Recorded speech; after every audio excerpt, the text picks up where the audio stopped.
C'est une nouvelle qui vient de tomber lorsque la population congolaise fustige l'inaction de l'EAC ou soit son inefficacité face à l'agression rwandaise qui travaille sous couvert du M23. Et c'est quelque chose qui ne nous étonne pas du fait que tous ensemble l'opinion congolaise est d'ailleurs partant de l'idée d'ailleurs de voir la force régionale de l'EAC se retirer du sol congolais. Alors, partant de sa démission, il faudrait signaler qu'il s'agit bel et bien d'une forte pression de la part de notre gouvernement, bien sûr. Le gouvernement, à son tour, trouve une forte pression émanant certainement de la population congolaise. Et maintenant, avec ça, le commandant en chef de la force régionale de l'EAC se trouva entre les manteaux et l'enclume du fait que nous savons tous très bien que l'EAC, actuellement, même dès sa conception, elle n'est pas là juste pour aider ou soit pour venir en aide la population congolaise afin de retrouver la paix dans la partie est de la République, plus précisément ici chez nous, au Nord Kivu. Cette fameuse communauté des États d'Afrique de l'Est, à notre compréhension, elle a été conçue dès le départ avec un objectif, avec un plan bien défini de soutenir certainement la balkanisation de la République démocratique du Congo. Et c'est là où le commandant en chef de cette force régionale de l'EAC se trouva entre le marteau et l'enclume. D'un côté, il y a une forte pression du gouvernement congolais et de l'autre côté, il y a leur plan de balkanisation qui sont censés tenir pour que ça puisse réussir ici dans cette année civile de 2023. Malheureusement, voyant son incapacité de pouvoir respecter ces plans, vu la pression de la population, accompagnée aussi par cette pression de notre gouvernement national, il a jugé mieux de pouvoir se retirer. Et c'est quelque chose vraiment qui ne nous étonne pas. Et nous, comme citoyens congolais, nous pouvons souhaiter même, partant de la démission du commandant en chef de cette force régionale, qu'il serait mieux que même ces troupes aussi puissent quitter le sol congolais. C'est d'ailleurs ça le souhait de la population. Au-delà de ça, vu cet acte de démission du commandant en chef de la force régionale de l'EAC, quelque part ça va bouger les lignes partant même de la considération ou du traitement de la République démocratique du Congo vis-à-vis de tous ces pays membres de cette fameuse communauté des États d'Afrique de l'Est. Parce que quelque part, nous restons sans ignorer que tous ces pays voisins faisant partie de cette communauté des États d'Afrique de l'Est considèrent comme si la République démocratique du Congo c'est un pays où il faut faire du jeu, il faut beaucoup plus badiner ici en République. Donc, il n'y a pas certainement cette considération. Mais avec cet acte de démission, certainement, nous allons recouvrer cette bonne considération et le traitement ne sera plus le même lorsque le gouvernement congolais était traité d'un gouvernement facile à manipuler, d'un gouvernement facile à gérer. Donc c'est ça notre compréhension partant de l'acte de démission du commandant en chef de la fameuse force régionale de l'EAC. Alors c'est là où je voulais aller. C'est que lui démissionne, mais on pourra nommer quelqu'un d'autre. Bon, certainement, ça dépendra de la politique maintenant de la sous-région, parce que il n'y a pas longtemps, les ministres des Affaires étrangères kenyans, lui aussi, dans leur psychologie, dans leur logique, ils sont là pour nous imposer une résolution pacifique, une résolution à l'amiable avec la rébellion du M23, chose que le gouvernement congolais, mais aussi chose que toute la population congolaise n'est pas du tout d'accord. Donc, et c'est là où vous allez voir si cette fameuse communauté des États d'Afrique de l'Est est décidée de pouvoir remplacer le commandant et le général Jeff Nyaga. Bon, ça c'est leur manière de faire, mais ici pour nous, l'essentiel c'est que nous puissions voir ces mandats offensifs de cette force régionale, c'est ce qui va certainement apaiser les tensions de la population congolaise. Sans cela, il y aura toujours pression et ils seront contraints de remplacer même 20 personnes et il y aura toujours cette pression. Et d'ailleurs, la pression va s'accentuer du jour au lendemain si cette force régionale ne se rallie pas dans la logique de la population, parce que la population ne jure que à l'offensive de cette force régionale du côté des FARDC. Alors, la question est de savoir récemment, le commandant Jeff Nyaga avait signifié à la population qu'il était prêt à mourir pour que la paix revienne en RDC. Est-ce que cette démission ne vient-elle pas mettre en cause cette déclaration? Cette démission, certainement. D'ailleurs, sa démission, il a juré. Effectivement, il n'y a pas 48 heures qu'il a prononcé ses discours d'avant lorsqu'il a juré de mourir pour la paix en RDC, mais chose qui devient déjà contradictoire partant de sa démission. Et là, pour nous, nous qualifions ça d'une lâcheté, parce que c'est quelque part c'est une lâcheté, il faut l'admettre.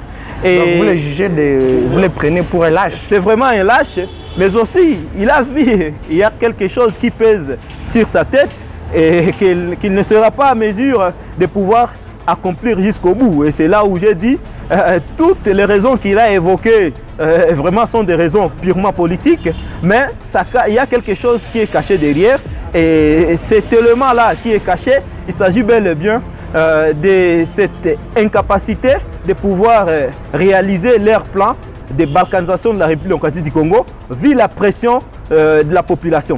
Au-delà de ça, il faut souligner très bien que la guerre en RDC, c'est purement une guerre, il faudrait admettre que c'est une guerre purement spirituelle, parce que pour nous, nous faisons confiance aussi à nos ancêtres, et c'est là où vous allez voir, c'est purement impossible, voire même difficile de vaincre cette guerre, autant donné que nous sommes en connivence avec nos alliés qui sont avec nous pour combattre l'ennemi jusqu'à le mettre hors d'état de nuire. Alors la RFI qui est arrivé quand même à parler avec le commandant Jeff Nyang, le désormais commandant, l'ex-commandant de la force LAC. C'est que le commandant a signifié à la RFI qu'il partait au Kenya juste pour des consultations. Est-ce que c'est suffisant? Non, non, ce que je dis, ok, les raisons que les commandants en chef, l'ex-commandant bien sûr, ce sont des raisons purement politiques, juste pour essayer un peu de couvrir ou soit de tromper la vigilance de l'opinion tant nationale qu'internationale, mais les réalités sont cachées. Il y a des réalités. Ce qui est vrai, on l'a interpellé, l'a chez au Kenya, et c'est pour cela même qu'il faudrait qu'il puisse se prononcer par rapport à cette démission. Devant les micros de la RFI, il ne pouvait que dire cela uniquement pour essayer un peu de couvrir et de ne pas quand même exhiber ou soit mettre à nu tout ce qu'il y a comme plan. Et leur plan, c'est déjà un échec. Donc le plan machiavélique que possède l'Occident, parce que cette force régionale de l'EAC, c'est une force qui est aussi téléguidée par l'Occident uniquement pour concrétiser leur plan de balkanisation en connivence avec le Rwanda. Et maintenant, c'est vraiment quelque chose déjà, c'est un échec, et là, il faudrait l'admettre. Nous, ici, comme population congolaise, nous tenons toujours à la protection de l'intégrité territoriale, et c'est pourquoi tout ce qu'il y a comme plan visant à occuper une partie de la République, ça ne va pas tenir, vu que nous sommes vraiment protégés du côté même de nos alliés, parce que c'est un combat spirituel que nous voyons devant nous. Alors la question de savoir comment vous imaginez ou comment vous analysez le fait que ce soit le gouvernement congolais de mettre la pression au commandant, et pourtant la RDC c'est avec qui il avait signé et il sait à qui il faut s'adresser pour voir comment recadrer ou renégocier le mandat de la force LAC. C'est pas au commandant de mettre la pression au commandant Jeff Nyaga. Non, avec raison. Pas qu'il est victime dans cette affaire. D'abord, la République démocratique du Congo, c'est un pays qui a signé aussi appartenir dans la communauté des États d'Afrique de l'Est. Avec d'autres chefs. Avec d'autres chefs de l'État, bien sûr. Et à part ça, l'effet de signer, l'effet d'être membre de cette fameuse communauté des États d'Afrique de l'Est n'arrache pas notre souveraineté. Donc nous jouissons bien sûr de notre souveraineté dans sa totalité. Et c'est pourquoi notre gouvernement a le plein droit bien sûr d'interpeller ou soit de mettre la pression au commandant en chef de cette fameuse force régionale. Pourquoi ne pas s'adresser au chef d'État? Il y a les tests déjà, il y a l'accord de Luanda, mais aussi l'affaire des routes de Nairobi, qui définit très bien que la force régionale de l'EAC, une fois en République démocratique du Congo, elle a un mandat qui est vraiment offensif.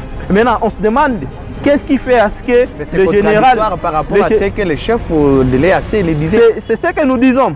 C'est vraiment un mandat offensif. Et c'est là où nous sommes surpris de voir qu'il y a, ça fait, je dirais presque plus c'est presque déjà 6 mois sans que cette force régionale de l'EAC, ici sur terrain, ne tire même pas un coup de balle, okay, vers l'ennemi. Donc les Burundais, certainement, quant à eux, se battent avec... Ils sont dans l'EAC, ça veut dire...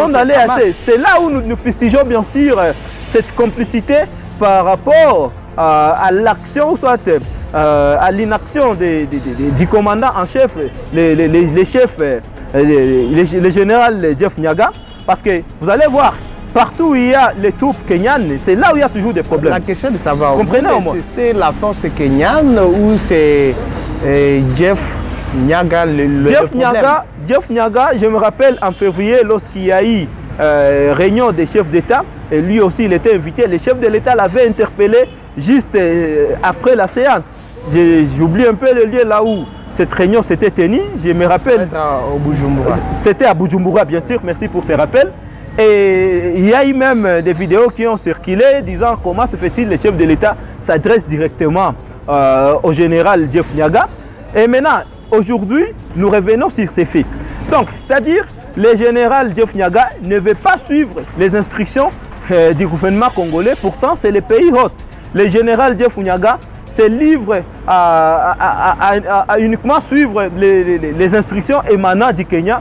Pourtant, actuellement, étant déjà en République démocratique du Congo, son commandant direct, effectivement, aujourd'hui même, s'agit bel et bien du gouvernement congolais et bel et bien le président de la République, parce que c'est un général qui est déjà sous notre sol et là d'office, il doit suivre ipso facto les instructions émanant de la République démocratique du Congo, pas les instructions qui proviennent du Kenya. Et c'est là où certainement réside le sérieux problème.